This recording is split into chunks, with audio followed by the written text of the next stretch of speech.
Bueno, la presentación ya la tienen, no la vamos a reiterar porque es el mismo entrevistado, así que ustedes sabrán qué incorporan y qué no en la presentación. Puede ser una segunda entrega de una misma modalidad. Así que bueno, por ese lado, damos comienzo a esta segunda entrevista. Hola Martín. Así que el mismo sistema.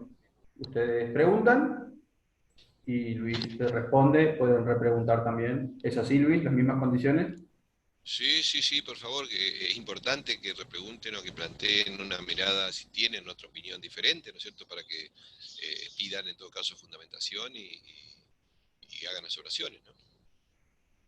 Muy bien, así que el que quiere arrancar,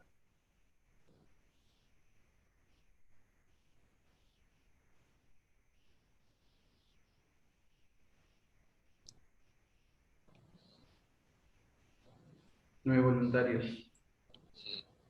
Bueno, empiezo yo. Bueno, Briu, bárbaro. Quería consultarle cuál cree cuáles son los efectos que cree que van a tener a corto plazo la gran emisión monetaria que se está llevando a cabo actualmente en el país.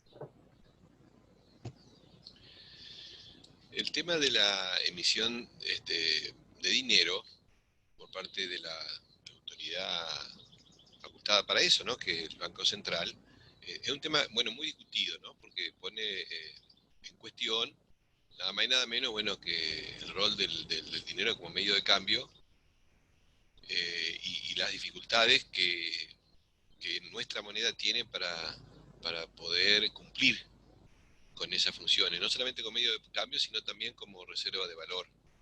Como medio de cambio sí facilita las transacciones, sin esa moneda sería imposible poder llevar a cabo el intercambio de toda la riqueza que se genera. Pero el tema es que también cumple otra función como reserva de valor y el tema es que se desvaloriza. Y eso tiene que ver con la vinculación que se da normalmente entre el dinero y la inflación.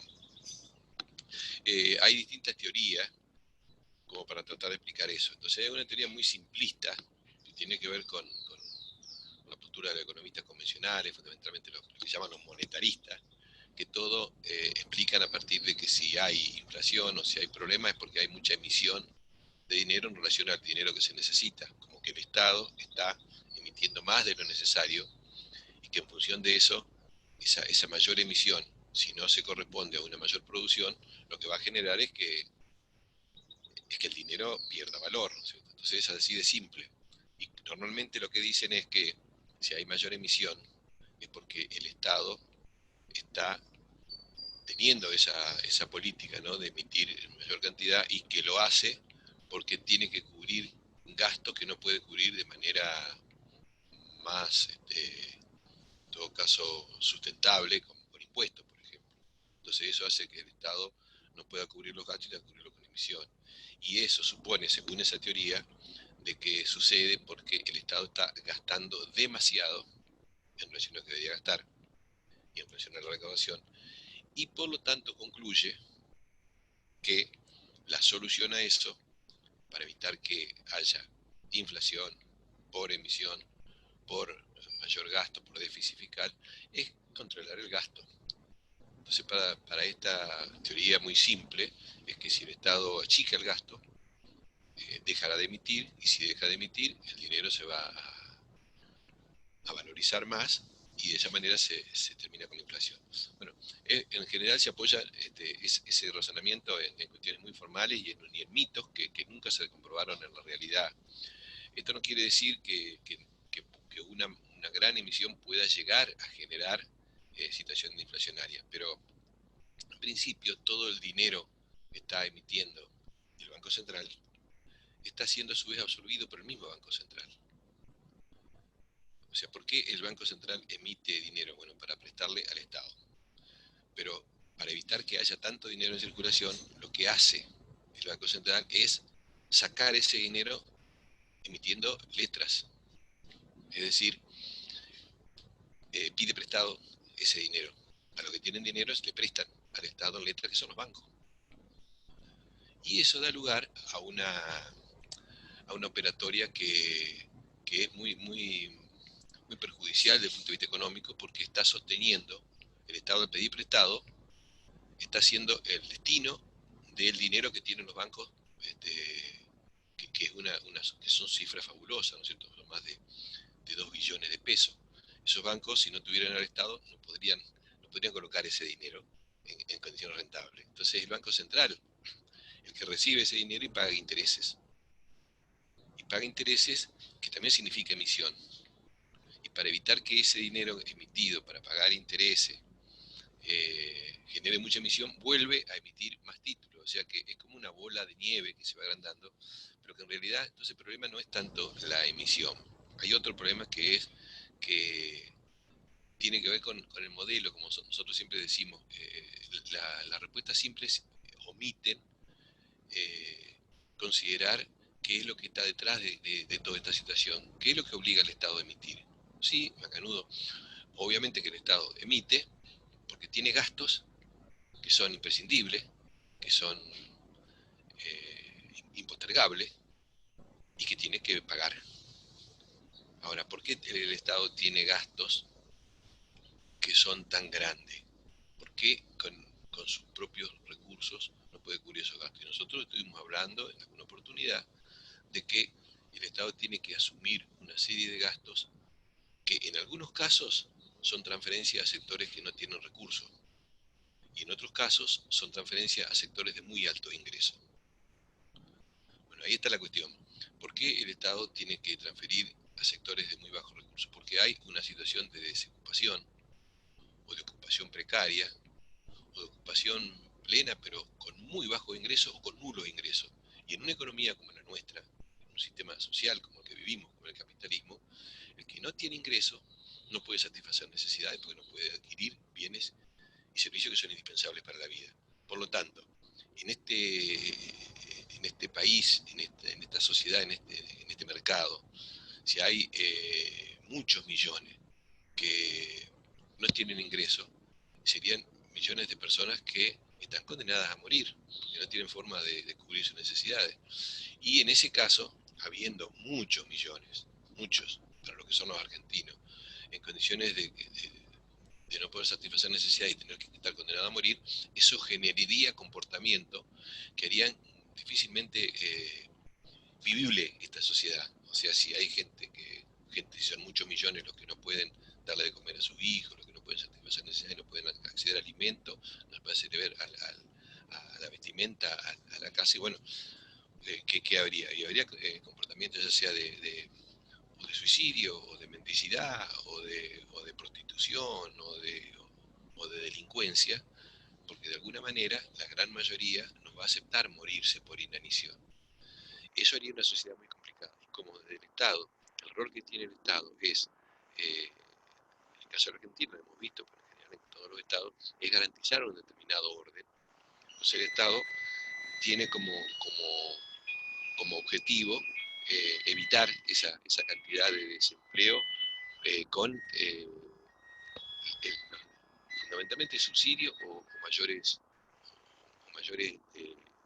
empleo a los distintos niveles de la sociedad, municipal, jurisdicciones, digamos, municipal, provincial o nacional. Entonces el Estado gasta mucho para evitar que queden muchos millones condenados a muerte y generar reacciones violentas, ¿no es cierto? Entonces, una forma de mantener el orden social es el Estado cubrir esa falencia. ¿Y por qué hay tantos desocupados? Porque el modelo no genera empleo genuino.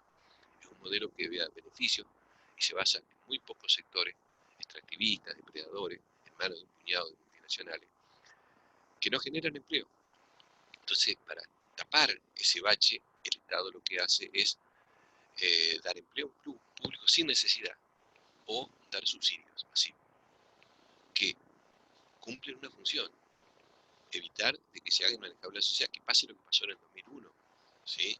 Ustedes no sé si recordarán, si vivieron o no, pero en el 2001 había una tasa de desempleo enorme, feroz, y una tasa de pobreza también y de indigencia tremenda, y el pueblo salió a la calle en todos lados, a pedir que se vayan todos. Es decir, ponía en cuestionamiento el orden social. Decía que no quisiera que se quedara ninguno.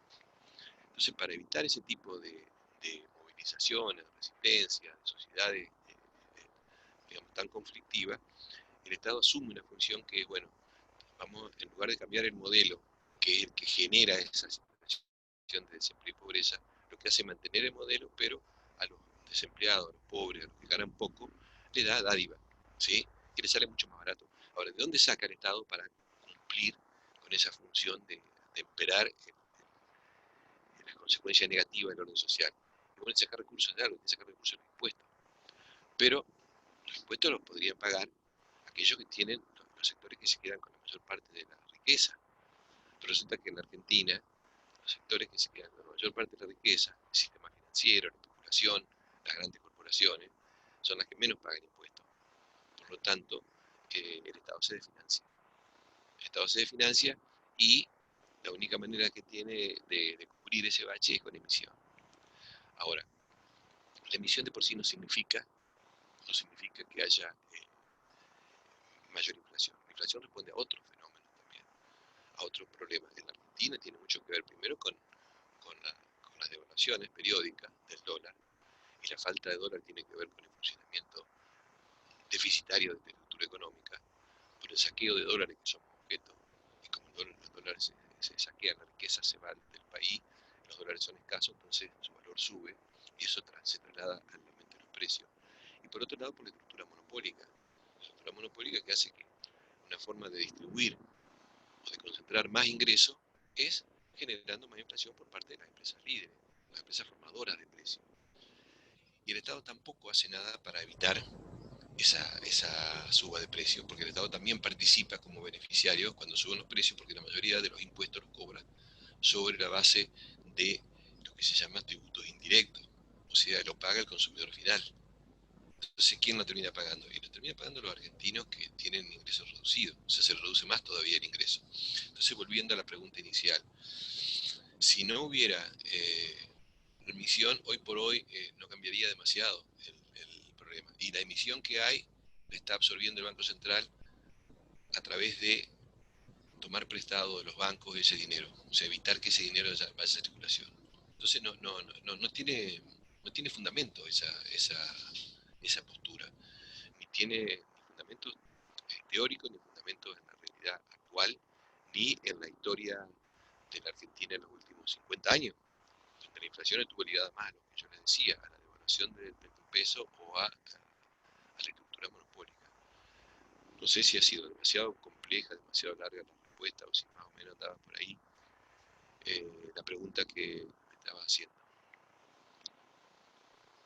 Sí, está bien. Fue bastante completa para poder entender todo. Yo tengo otra pregunta. Pregunta nomás. ¿Sí? Que estas políticas de Estado no se modifican y tienen una continuidad por más que cambien de gobierno, supuestamente cambien de discurso también, porque están enmarcadas dentro de este modelo neocolonial. Pero ¿podría llegar al poder algún otro partido que verdaderamente traiga un cambio? Es una pregunta muy sencilla, Ari, así nomás. Y lo que pasa es Eh, que para mí tiene que haber alguna respuesta porque lo veo difícil, siendo que tendría que ser algún partido que no sea amigo del poder. Entonces, bueno, por eso la pregunta. no, está muy bien, ¿no? Yo te decía en broma, es una pregunta importantísima, porque por un lado, nosotros estamos viendo que llevamos una continuidad democrática que muy pocas veces había vivido en la sociedad argentina en su historia, porque ya desde el año 83, ¿no es cierto? Entonces fíjense que ya estamos casi 40 años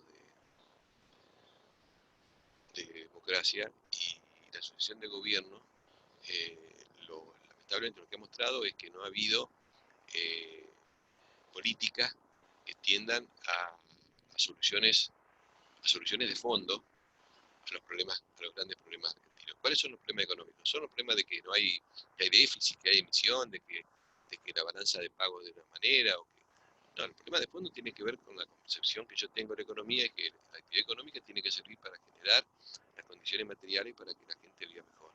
Esa es la economía. Entonces, si la gente vive cada vez peor, obviamente los problemas económicos no se han solucionado, sino que se han agravado. Ustedes saben muy bien que si tomamos los últimos 2 o 3 años, los indicadores de pobreza muestran en todos los casos que estamos mucho, mucho peor ahora que hace 2 o 3 años. Los indicadores de indigencia también, la pobreza medida por nivel de ingreso o por otras condiciones estructurales, está afectando alrededor de la mitad de la población argentina, y eso es algo que nosotros reiteramos siempre. ¿Cómo puede ser que tan pocos habitantes en un país tan rico y tan extenso, con tan pocos habitantes tengamos la mitad de la población viviendo en la pobreza? Entonces, acá hay problemas graves. Ahora, la democracia lo que ha demostrado es que no ha solucionado. Y lo que se ha visto, en todo caso, es que esto es un nuevo, dentro de lo que es el orden social que vivimos a nivel mundial, el orden social capitalista, del capitalismo dependiente, la historia de la Argentina, desde que se inserta a fines del siglo XIX en el mundo capitalista, el capitalismo dependiente, o sea, con todas las desventajas que significa eso, ¿no? Pero además, el modelo específico que se despliega a lo largo de este siglo es un modelo que es mucho más regresivo que el que nosotros pudimos conocer, lo que tenemos más horas de vuelo, donde, a pesar de ser dependiente, teníamos otro tipo de estructura económica y social. El modelo ISI que nosotros hablamos, ¿no? Porque se había logrado generar un proceso de industrialización limitado, deformado, pero industrialización que hacía que esa actividad fuera la más importante, la central, la que generaba más empleo, más tecnología, y eso nos daba también mucho mayor grado de autonomía respecto al resto del mundo, porque hacíamos la mayor parte de las cosas las hacíamos acá. En todo caso dependíamos de tecnología y de cierto tipo de industria de afuera. Pero después pasamos un proceso de destrucción de ese modelo. Ese modelo de industrialización que nosotros vivimos, el correlato social fue que se fue generando a lo largo de casi 5 décadas una sociedad mucho menos desigual, más inclusiva, una sociedad donde la mayoría de sus miembros podían disfrutar lo que se llama el ascenso social generalizado, como de generación en generación se podía ir viviendo mejor, donde la mayoría tenía empleo formal, es decir, la posibilidad de tener ingresos dignos para vivir. Entonces, teníamos una sociedad donde había menos desigualdades sociales, prácticamente no había desempleo ni pobreza. Ahora, eso se destruyó sobre la base de destruir la estructura básica que era la industrialización y el Estado, el activo Estado intervencionista. ¿Eso por qué lo digo? Porque justamente cuando mayor intervención del Estado, cuando mayor protección laboral existió en la Argentina, o sea, había legislación laboral que era muy protectora, y sin embargo había empleo para todos. Esto porque tiene que ver con el discurso neoliberal que dice que para que haya empleo hay que sacarle todos los derechos a los trabajadores. Entonces los empleadores van a emplear. Y eso no tiene ningún fundamento en la experiencia, porque cuando más derechos tuvieron los trabajadores en la Argentina fue cuando más empleo hubo y cuando mejor vivió la gente.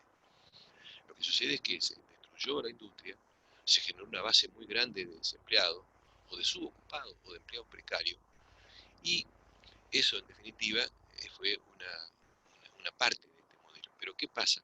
Nosotros sabíamos, ya por lo menos yo les he comentado, y el trabajo que yo hice sobre el tema de que nosotros vivimos un orden social que no están separados los distintos órdenes y componentes. O sea, la economía no está separada de la política, de la cultura, de la ciencia, de la técnica, sino que es un orden global coherente, donde en el caso nuestro, en el caso de la organización capitalista, la base económica que tiene su dinámica propia, que es la competencia y la concentración y centralización, hace de que los actores económicos más poderosos sean los que tienen más posibilidades de imponerse sobre quién, sobre el poder político, sobre el orden político. Entonces el orden político, en lugar de responder a los intereses del conjunto, que debería ser un poco el rol de la política, el bienestar general, que mejore las condiciones de todo, lo que hace es responder a los intereses de una minoría. Y al responder a los intereses de la minoría, lo que hace es aplicar políticas que nunca van a resolver el problema de fondo, porque lo están convalidando y consolidando. Pero ¿qué pasa? En el marco de reglas de juego, llamémosle así entre comillas, democrático, ese orden político tiene que legitimarse en las elecciones. Entonces siempre se encuentra con un problema. Esto se vio desde el principio de este siglo XXI en adelante. ¿Cuál es el problema? Que los partidos políticos que llegan a la conducción, que llegan al poder político, a la conducción del Estado, están buscando legitimarse para volver a ser votados, pero tienen que gobernar no para los que los votan, sino para los que tienen el control del poder. Entonces se desgastan. Y eso ha sido un poco el ida y vuelta de la sucesión de distintos gobiernos. Pero sucede que a su vez la legislación electoral se ha ido modificando para ser cada vez más elitista y cada vez más exigente desde el punto de vista financiero a los que se presentan en las elecciones.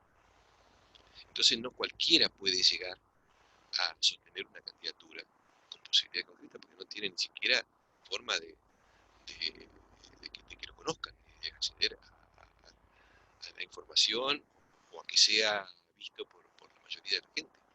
Entonces la política ha ido siendo cooptada por aquellos que sí pueden financiarla, que son las grandes corporaciones y que son muchas veces recursos financieros que provienen de fuentes ilegales directamente y que cada vez tiene más incidencia. Por eso cuando nosotros hablamos de modelo depredador, de saqueo y corrupción, decimos la corrupción está metida en este modelo, porque quien llega ya condicionado por el que lo financia.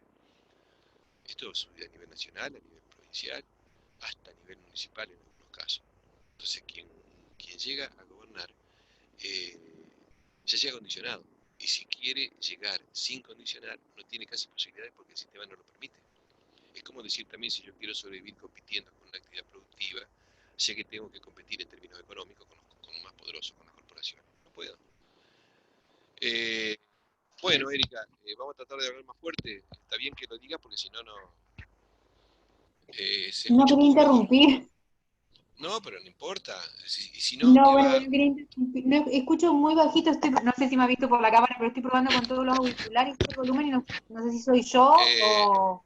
No puede ser que Se escucha bien. Igual lo estoy grabando, pero puede ser, Erika. Puede ser que sea ahí de tu dispositivo. Sí, trato de hablar un poco más fuerte. ¿Me escuchás mejor ahí o no? ahora sí, Bueno, está gracias. bien que lo hayas dicho. Tendría que haberlo dicho al principio. No te dejé hablar si no escuchás.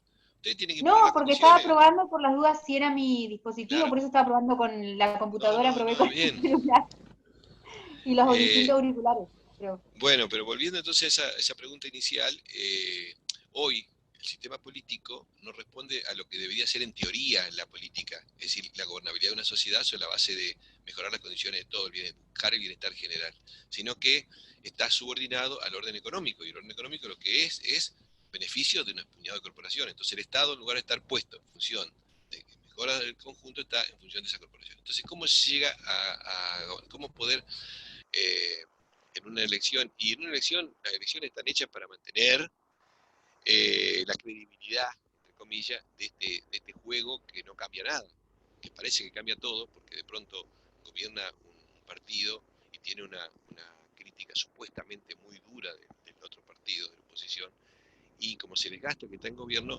votan por la oposición para castigarlo, creo que lo hemos hablado en algún momento, pero resulta que llega de la oposición, después termina siendo lo mismo que criticaba al que estaba en el gobierno. Y la sociedad, para castigarlo, lo único que tiene que castigarlo es el que estaba antes. Entonces, volvemos a ese juego, en realidad lo que se está haciendo es que te está castigando a sí misma la sociedad, porque no logra entender que el juego que nos sugiere o que nos muestra estos espejitos de colores, es como que estamos optando, en realidad no estamos. Lo que nos dice el poder es, elijan a ver quién va a gobernar al servicio de esos intereses concentrados. Y lo único que podemos decir nosotros, bueno, a ver cuál es el menos malo, pero en realidad hacer lo mismo. Esto no significa que no haya caminos o salida, pero los caminos de salida no está en seguir haciendo más de lo mismo. Y eso es un poco lo que se trata de plantear cuando uno informa la situación económica y las cuestiones esenciales, para que no se generen falsas expectativas y para que no siga la sociedad comportándose de la misma manera, porque al final de cuentas no es que siquiera vamos a tener más de lo mismo, vamos a tener peor de lo mismo. ¿Por qué? Porque un modelo depredador va destruyendo la base material, los recursos que tenemos, los recursos productivos, y cada vez estamos en peores condiciones. O sea, el modelo del agronegocio, de la producción masiva de transgénicos con uso masivo de agrotóxico, no mantiene la misma capacidad del suelo, sino que vamos destruyendo el suelo fértil y vamos contaminando los acuíferos y vamos envenenando a la gente. O sea, cada vez estamos peor. En el caso de la megaminería, lo mismo. Estamos destruyendo cerros, montañas, estamos contaminando el curso de nacimiento, los cursos de los ríos, y estamos generando empobrecimiento del territorio. Entonces, si seguimos confiando en que, haciendo este juego que creemos que castigamos al que está, pero castigamos con el que estaba antes y hacemos más de lo mismo, los resultados van empeorando. Nosotros, si seguimos así, vamos a una sociedad sin futuro. Y en el análisis económico lo que tratamos de mostrar es que esto no es el camino, esto no es ni siquiera alternativa. Entonces uno puede decir, sí, bueno, pero otro camino es una utopía. Pero la utopía más grande es creer que si seguimos haciendo esto, vamos a tener resultados mejores. Y no es así. Cada vez es más patético el funcionamiento formal de la democracia, y ya no existen como existían en otras épocas, que a lo mejor ustedes no vivieron, un juego de debates realmente con propuestas y programas. El programa de los partidos políticos en la plataforma, y había debate por eso, y se discutía qué se va a hacer con tal y tal, cómo se va a resolver el problema. Hoy ya no desapareció eso, porque las grandes cuestiones ya están definidas por las corporaciones, por el capital financiero, y eso no se cambia. En este sentido, digo, este camino no es el indicado. El creer que las expectativas electorales están la solución del país. No sé si va por ese lado la pregunta, Ari, o Sí, hay profe, se algo más. entendió. Luis, vamos a organizarnos. Queda en este orden Natalia, Pedro, Agustina y luego Erika. ¿Sí? Ese es el orden por el que fueron levantando la mano para preguntar. Quedan 4 minutos, así que lo mejor sería cortar acá, o si Natalia quiere plantear la pregunta, Puede ningún plantearla problema. y podemos ver, a ver. Exactamente. Sí, porque está anclado también al anterior. Simplemente preguntar, porque en el texto de veníamos mal y vamos peor, se plantea y también recién dijo que Argentina es un país rico en cuanto a territorio, energías, etcétera.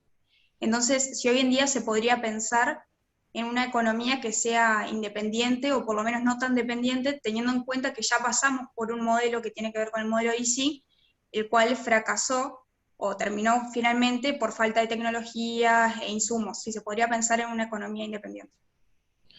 Sí, Nati, podemos empezar a hablar un poco, tenemos unos minutos, pero en principio es como un poco aventurado o acelerado definir, digamos, que el modelo EASY fracasó. El modelo EASY generó en la Argentina, a lo largo de esos 4 o 5 décadas, una sociedad que era casi un ejemplo en el resto de América Latina, donde había muy bajas tasas de desempleo, muy bajos niveles de pobreza, donde la mayoría podía aspirar a tener una educación digna y a tener un trabajo digno cuando terminaba la educación, donde tenía trabajo y tenía trabajo casi para toda la vida, con todos los niveles de protección, ¿no es cierto?, de la legislación laboral, previsional y social. Es decir, esto de que yo les decía, había movilidad social ascendente generalizada, era que la mayoría de la población podía, generación en generación, vivir mejor, y vivía efectivamente mejor, ¿sí? Hijos de trabajadores que después podían estudiar en la universidad y ser profesionales. Si la Argentina, el modelo EASY en ese sentido no se puede decir que fracasó, no sé en qué término fracasó ahora, que tenía muchos déficits, pero que entró en crisis a raíz de políticas que deliberadamente llevaron a romper las bases de sustentación de esa sociedad y de esa economía, que fue lo que empezó a mediados de los años 70. Por eso, a lo mejor, si vos querés precisar un poco más esa pregunta para no responder sobre algo que a lo mejor no quisiste preguntar. Sí, en realidad tal vez el término no era el más correcto, tal vez más entró en crisis, pero si hoy en día se podría pensar en una economía en un país que no dependa tanto del exterior, a eso me refiero.